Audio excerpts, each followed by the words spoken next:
am so sorry. I wasn't looking and I was being careless and I'll pay for the suit. They called him Kang Mi-jun, though most never dared speak his name aloud. In Seoul's glittering underworld, he was the shadow that swallowed light, the silence before violence, the man who turned empires to ash with a single word. At 32, he'd built an empire on fear and precision, his tailored suits hiding scars that told stories he'd never share. Women threw themselves at his feet. Men cowered in his presence, and politicians answered his calls at 3 a.m. He was untouchable, unreachable, and utterly alone in the way only the truly powerful can be. Nothing surprised him anymore. Nothing moved him until a clumsy Jamaican chef spilled scalding soup down the front of his $10,000 suit. It happened at Eclipse, the 5-star restaurant he owned but never visited, the legitimate face of his decidedly illegitimate fortune. Min-jun had come for a quarterly inspection, his presence turning the staff into nervous shadows. Welcome back, besties. This is Afro-Korean Stories, where danger, obsession, and forbidden love collide. Please continue to share your thoughts on the video you want to see next. And kindly like, share, and subscribe and turn on notifications so you never miss a new episode. The kitchen hummed with barely contained panic, everyone moving with the desperate precision of people who knew their jobs hung by threads.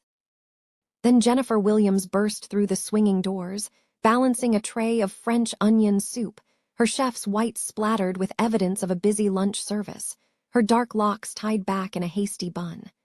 She was looking over her shoulder, laughing at something another cook had said, not watching where she was going, not seeing him until it was too late. The collision was spectacular.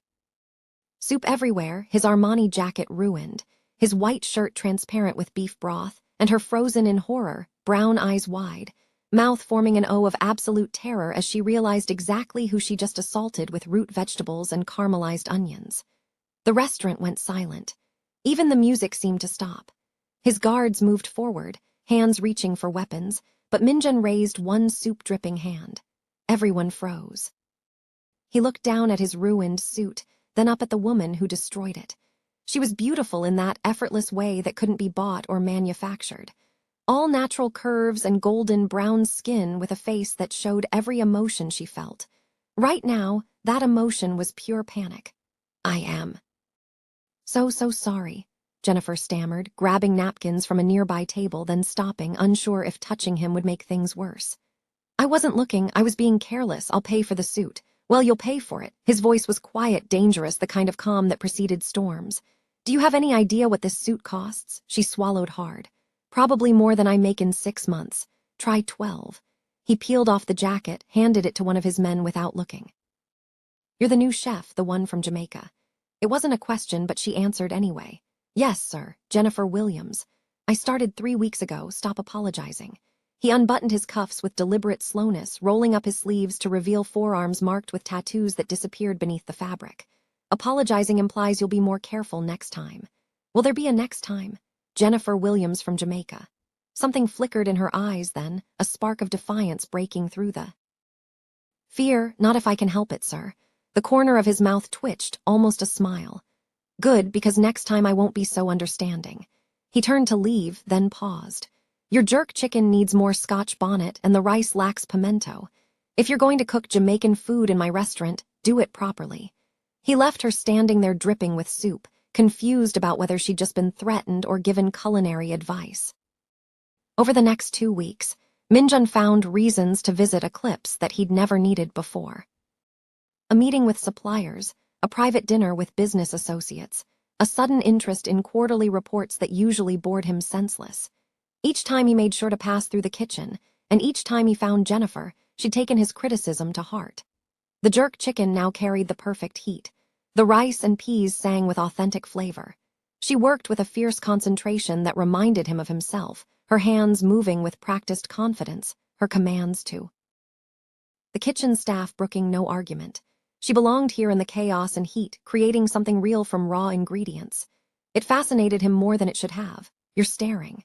His second-in-command, Park Young, noted during one visit.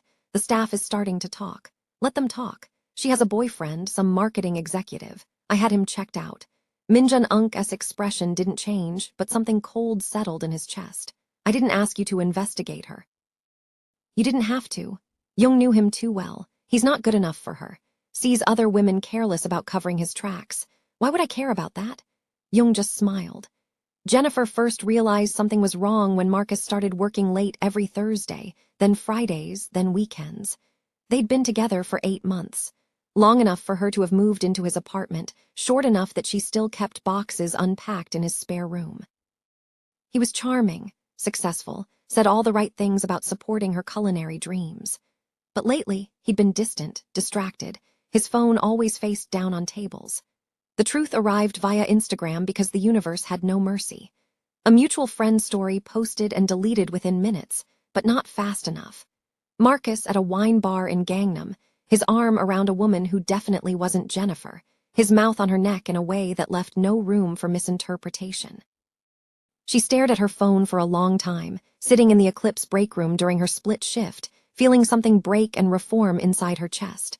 Not her heart exactly. That would hurt more. This was simpler. The death of an illusion. She'd been convenient for Marcus, the exotic girlfriend he could show off to his friends, but never quite permanent enough to introduce to his parents. Everything okay, chef? One of the line cooks poked his head in, concerned. Fine. Jennifer stood, deleted the screenshot she'd taken, and went back to prep. She had 40 covers tonight and a special to perfect. Her personal life. Could wait until she wasn't wielding sharp knives. But Minjun noticed. Of course he noticed. He'd made it his business to notice everything about her, though he'd never examined too closely why. He saw it in the particular violence with which she diced onions, the grim set of her mouth, the absence of the small smile she usually wore while cooking. What happened? He asked, appearing beside her station so suddenly that she jumped. Nothing that concerns you, Mr. Kang. Minjun, he corrected as he had several times before. She never used it, and clearly something concerns you enough to murder those vegetables. Jennifer's knife stopped mid-chop. She looked at him properly then, this dangerous man who kept appearing in her kitchen. This person she should fear but somehow didn't.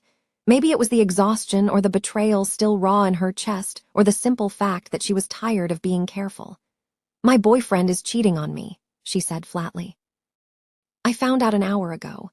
I'm going to break up with him tonight, and tomorrow I'm going to find a new apartment because I live with him and apparently I'm an idiot. Does that satisfy your curiosity? Silence.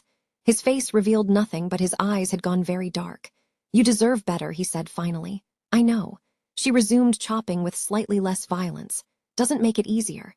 He watched her work for another moment, then did something that surprised them both. There's an apartment near here, one of my properties. It's empty, furnished. You can have it, Jennifer's hand stilled. I can't accept that. Why not? Because I don't take things from men I barely know, especially men like you. Men like me. He smiled, and it wasn't a nice smile. What kind of man am I, Jennifer? She met his eyes unflinching. The kind who's used to getting what he wants, and yet you keep refusing me. He leaned closer, voice dropping. I find that incredibly frustrating and incredibly interesting. I'm not interesting. I'm just tired. She wiped her hands on her apron. And I have a dinner service to run. The apartment will be available whenever you need it. No strings, no expectations, just a safe place to land. He straightened, adjusting his cuffs.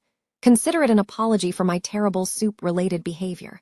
Before she could argue, he was gone, leaving only the faint scent of expensive cologne and the feeling that something fundamental had shifted. Jennifer broke up with Marcus that night via text message because he didn't. More effort, he called 16 times. She blocked him. By morning, she'd packed her things into 3 suitcases and 2 boxes, everything she owned fitting into a taxi with room to spare. She'd meant to find a hostel, maybe crash with one of the other chefs for a few days while she apartment hunted. Instead, she found herself standing outside the address Minjun had written on Eclipse's business card, staring up at a building that was definitely out of her price range. The apartment was on the 15th floor, modern and minimalist, with floor-to-ceiling. Windows overlooking the Han River. It was beautiful, it was terrifying. It was everything she told herself she wouldn't accept. But she was so tired of being strong, of making the right choices, of pretending she had better options.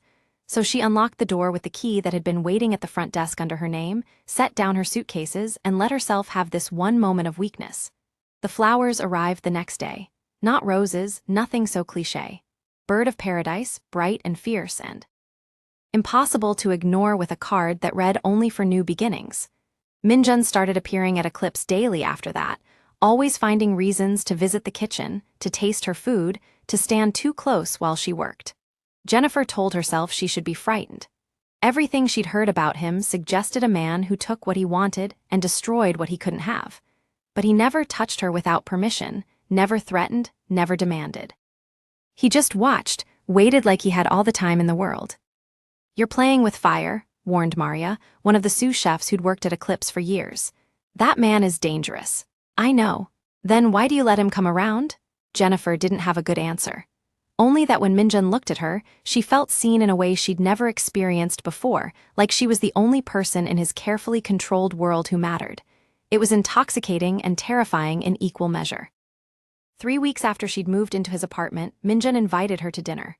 Not at Eclipse, a small hidden restaurant in Taiwan that served the kind of food you couldn't find on any menu. The kind of place you needed connections just to know existed.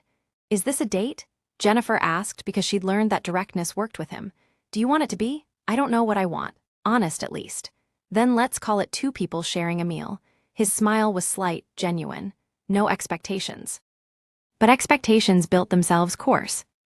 By course, he asked about her childhood in Kingston, her grandmother who taught her to cook, the scholarship that had brought her to Seoul to study at Lord and Blue.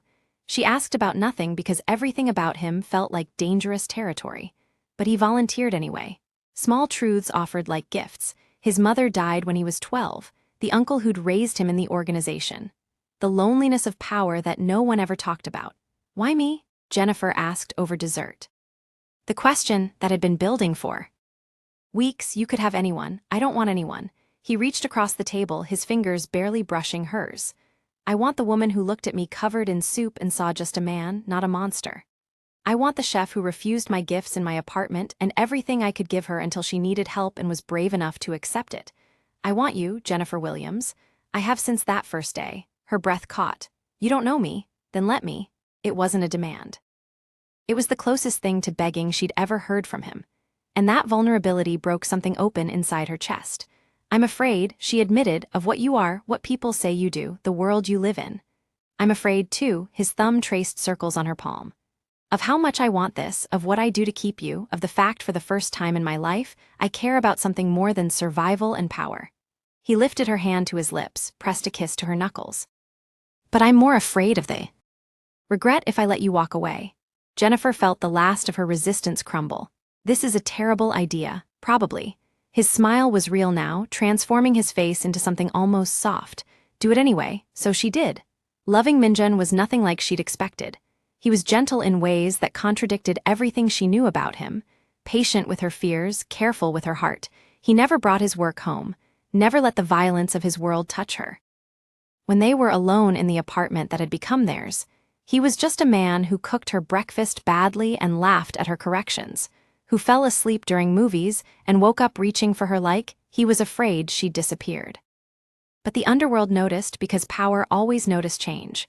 Whispers spread about Minjun's weakness, the foreign chef who'd softened Seoul's most dangerous man.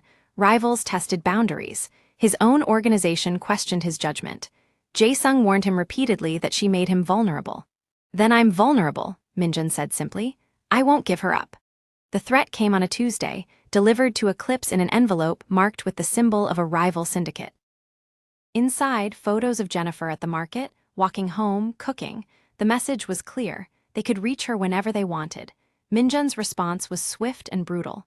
The kind of violence that reminded Seoul why they'd feared him in the first place. Within 48 hours, the rival syndicate had been dismantled. Its leadership disappeared. Its territories were absorbed. It was excessive. It was absolute. It was love translated into the only language his world understood. Jennifer found out from the news, watching reports of gang violence in districts she didn't recognize, seeing his name mentioned in whispers she wasn't supposed to hear. She stood in their apartment in this beautiful cage he'd built for her and felt the weight of what it meant to love someone like him. When he came home that night, she was sitting in the dark. "You know," he said quietly, shedding his jacket. "The whole city knows." She looked at him, this man she'd somehow fallen in love with. "You destroyed them for me." "I'd destroy the world for you." He said it like a fact, not a threat. "Is that what scares you?" Jennifer was quiet for a long moment. "No, what scares me is that it doesn't scare me enough." She stood cross to him. "I should run from you. Everything logical says to leave, but you're still here, I'm still here." She touched his face, felt him lean into her palm like he was starving for it. Because when I'm with you, I feel more myself than I ever have. Because you see me, not just some fantasy of who you want me to be. Because you're gentle with me, even though the world requires you to be cruel. She kissed him softly. Because I love you, men, even though I know better. His arms came around her, holding tight enough to hurt. I don't deserve you. Probably not. She smiled against his shoulder. Love me anyway. Always, he promised, and meant it with everything he had. 6 months later, Eclipse won its first Michelin star under Jennifer's leadership. Minjun was in the dining room when they received the news, surrounded by associates pretending this was a normal business dinner, watching his woman command her kitchen like the queen she was. When she emerged, flushed with triumph and joy, he stood and crossed to her in front of everyone. This man who never showed affection publicly, who kept his private life locked away from his empire. He kissed her there in front of his world, claiming her, claiming this happiness, claiming the right to love something more than power. When he pulled back, she was laughing, radiant, and he knew he'd made the right choice, that every terrible thing he'd done in his life had somehow led him to this moment to her. I'm proud of you, he said, and she kissed him again. The Korean underworld learned to accept what Minjun had known from the beginning. That Jennifer Williams wasn't his weakness. She was his strength, the thing that made him more dangerous, because he finally had something worth protecting. They built a life together in the spaces between his darkness and her light, not perfect but real, not safe but theirs. And in Seoul's glittering underworld, they whispered about the Jamaican chef who'd brought the city's most feared man to his knees, not with weapons or power, but with soup, defiance, and love. It became legend, the kind of story people told to remember that even in darkness, unexpected things could bloom. Minya never forgot the first time he saw her. Clumsy and beautiful and completely unafraid. Jennifer never forgot the man who'd offered her safety when she needed it most, who'd shown her that love could exist even in impossible places. Together, they proved that sometimes the most dangerous thing in the world wasn't power or violence or fear. Sometimes it was simply the courage to let yourself be known, to be vulnerable, to fall in love with exactly the wrong person and discover they were right all along. We've come to the end of our interesting Afro-Korean story besties. Please don't forget to like, share, and subscribe. Your support means a great deal to me.